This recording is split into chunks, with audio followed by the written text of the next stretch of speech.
Can y'all hear me if I don't use the mic? Okay. I think I'm gonna not use it. So, this is like very. What side? Don't mind sitting up, not lying down, just so I can see everybody's faces really well. It's only for like 5 minutes, if that. Who knows what these are? Chocolate! Cheese! Right? Starts with an F. Fig. Who said it? Nice. Some bars. And I'm pretty sure young people don't really eat them that much. I think it's usually older people that eat them. I don't know. But fig Newtons are good. I'm going to talk about figs a little bit today. But the first thing I want to ask is, what's y'all's favorite meal of the day? Who's breakfast? Okay. Whose favorite is second breakfast? Yeah. What about lunch? What's second? Second breakfast can be whatever you want it to be. Lunch. How about after school snack? That's a meal, right? That's your favorite. That's right. Whose is dessert? Dessert is a meal. Yeah! That's awesome. So, let me set up a scenario for you. How many of you have ever gone into the pantry and picked up a cereal box or like a Cheez-It box, and you're so excited, you're like, oh man, I'm looking forward to that bowl of cereal, and you pick up the box and it's empty. That's the worst. That's happened to a lot of people. That's like actually the worst. Well, hey guys, can y'all put your phones down over there? Yeah, did your phone is so disrespectful? Oh, me? Yeah. No, not you. You just call him disrespectful. So, something super similar to that situation, picking up an empty box, has happened to Jesus before, which I think is kind of funny. Like, I don't know if Jesus really ate cereal back then. I don't know. You might have to ask him when we get to heaven. But he, one time, was walking with a group of friends, who we call the disciples, and so he and his friends were walking, and Jesus sees this fig tree. Figs. He sees this fig tree way in the distance, and they're like, oh man, I'm about to eat me some figs. He's so excited. And they're getting closer, closer, closer. All that they see on the tree is leaves. They don't see any of the figs, which is what they're excited about. And so Jesus is so upset, and he's like, oh, that tree's never going to grow figs ever again. He just confidently was like, I think he was kind of hangry. Have y'all ever been hangry before? Like hungry, angry? I thought you just had I just say it. When you're hungry, it makes you angry. You don't have food. I'm going to read this story from this thing called the Bible that we love a lot. Why are you laughing? So if y'all will listen in for a sec, I'm going to read this story. What I just told you what happened, but I'm just going to read it so we kind of gather everything. It said, early the next day, Jesus was returning to the city. He was hungry.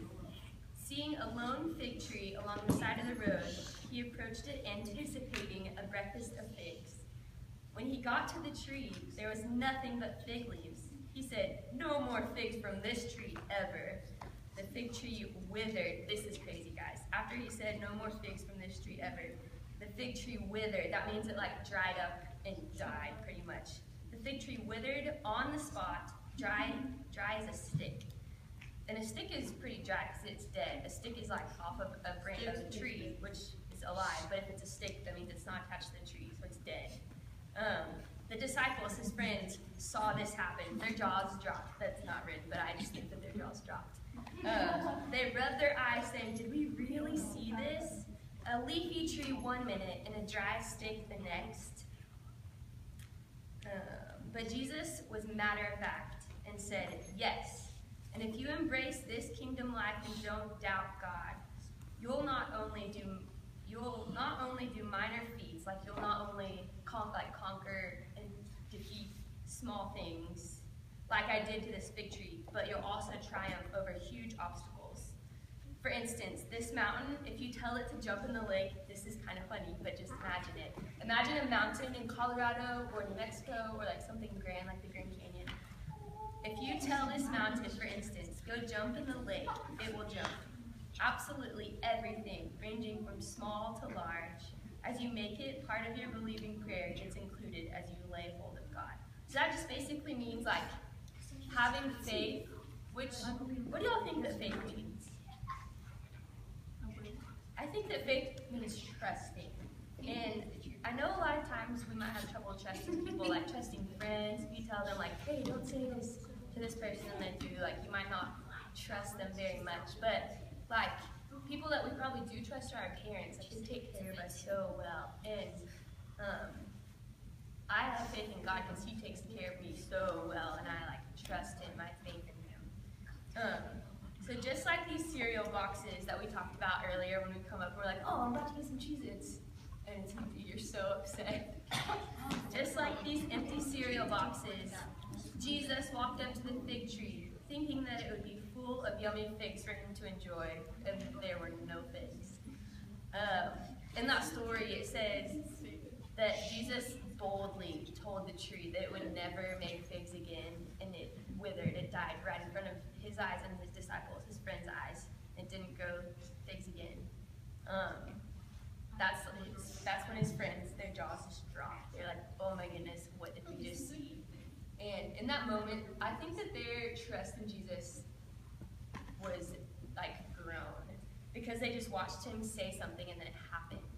Don't you think that's how we build trust in people, is like getting to see them do things, or say that they're going to do something and they do it, and you're like, oh wow, like they do what they say, like what they say happens, and that's really cool. I know that I look for that in friends, like if they're trustworthy, like if they, oh, I'm going to run a marathon, and they train for it and they do it, I'm like, whoa, that's awesome.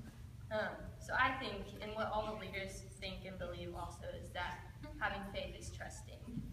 A lot of times you can't see what you trust, but whenever like things come to fruition, which means things happen, then that faith just grows and grows, and that trust grows and grows. And that's what we want for y'all so much, just for y'all to have faith in Jesus. Just like these disciples saw Him do something and it happened, and they're just like, oh my gosh, that just happened. I'm going to pray, and then we can hang out. We're just going to hang out in the cafeteria tonight and not go outside until we say, hey, so-and-so's ride is here. So don't leave the cafeteria, please. Okay, let's pray. Jesus, thanks so much for this place. Thanks for the cafeteria and for this school that these kids get to go to. Thanks for tonight. Thanks for Pop Rocks and trying to sing songs. And thanks for silly games. Thanks for the Bible, and thank you for yourself. In your name, amen. I know y'all really better